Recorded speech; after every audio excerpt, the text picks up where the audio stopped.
Shalom Israel.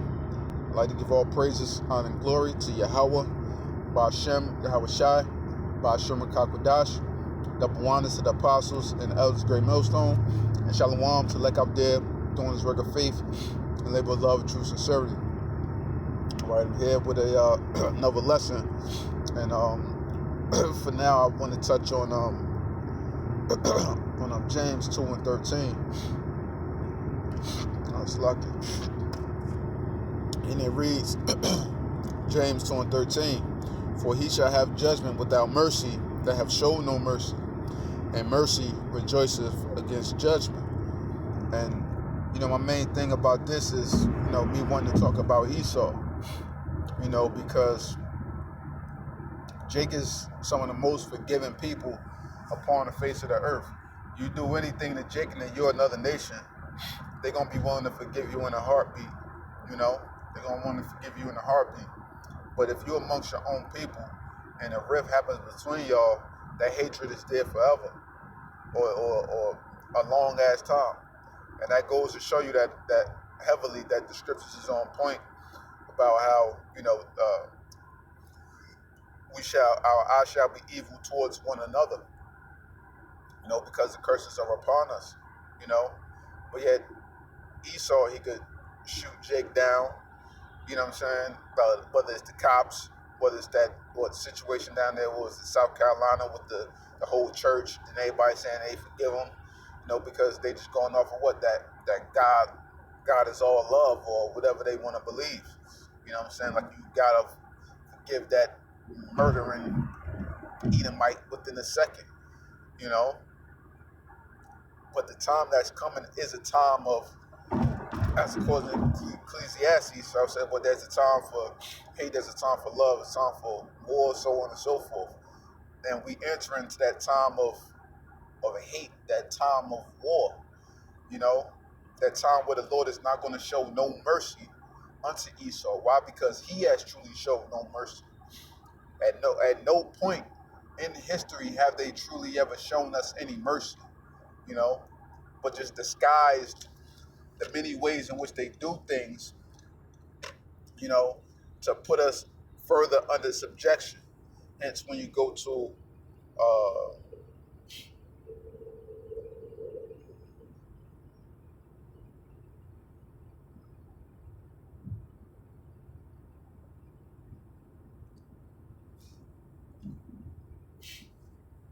Psalms 94, this is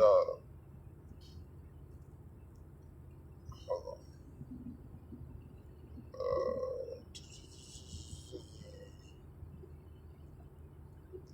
Psalms 94, and now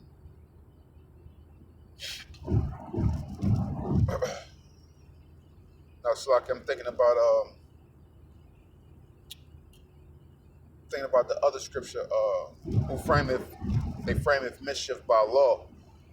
Slocky, that one slipped from me, but yeah, because that's what Esau does. What he frameth mischief by law.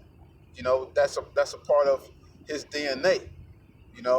That's a part of his DNA and how he does things, because what is in him to be crafty, is in him to be cunning, for him to be sly, for him to be the devil, with that forked tongue that he is, and the Lord is, it's verse 20. So I don't know why I'm thinking this verse 16. Is Psalms 94 and 20 says, shall the throne of iniquity have fellowship with thee, which frameth mischief by law? So how can we be equally yoked when they frame bullcrap by their laws? With the whole gun law thing, and then what during the 70s, even though we know that the Black Panthers and stuff was set up, but then what now they want to change the laws. Whenever Jake do something, now you want to change the laws. Or Black Wall Street, okay, now it's okay for you to bomb us and terrorize us and different things like this. You want to condemn other countries, other nations, and other peoples and talk about terrorism. Well, what about the domestic terrorism that the government is doing to the people? What about the terrorism that America is allowing these companies, Monsanto and all these other companies, to poison our water, to poison our food, to poison, the things in which we eat, the pharmaceutical industry, to literally poison our bodies and to bring us to a slower death. What about all of those different things? This is all framing mischief by their laws, so that they could gain things gain, with the profit, man. And that's exactly what they do. That's exactly what they do. They don't. Their thing is not to care about human life. They don't even care about their own people. They don't even care about their own people, let alone Jake. I always got a reference to the movie Black Snake. That devil being hung up on the gate. And then what he's saying, mercy, please, or whatever he was saying. And Jake just gutted him, man. Jake just straight up gutted him. Why? Because that time is coming where that cup is about to be passed back unto you, according to Lamentations 4, 21 and 22. That cup is definitely coming to you, Esau. The same crap that you dished out to us is going to be dished back to you sevenfold, man. We're going to reward you according to your works, for all the rape, rob, and murder that you've done unto our people.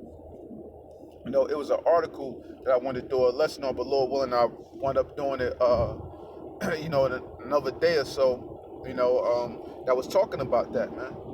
Talking about and breaking down different things that they were doing to us, throughout history, man. And basically wondering, like, when is they going to pay for everything in which they've done? But yet Jake could do anything. Now we got to pay 100 years, or we got to fine for this, or so on and so forth. When are you going to pay for your crimes? Obviously you're not, because within the society as it currently stands, because this is your throne. But the Lord is about to rain down upon that throne, and you're going to serve. You're going to serve your 1,000 years of captivity. You're going to serve your 1,000 years of captivity, and that's non-negotiable, man. That's your sentence, man. You want to talk about a life sentence? You're going to serve 1,000 years. That's your life sentence, man. For all the different things that you're doing unto us, and to constantly now,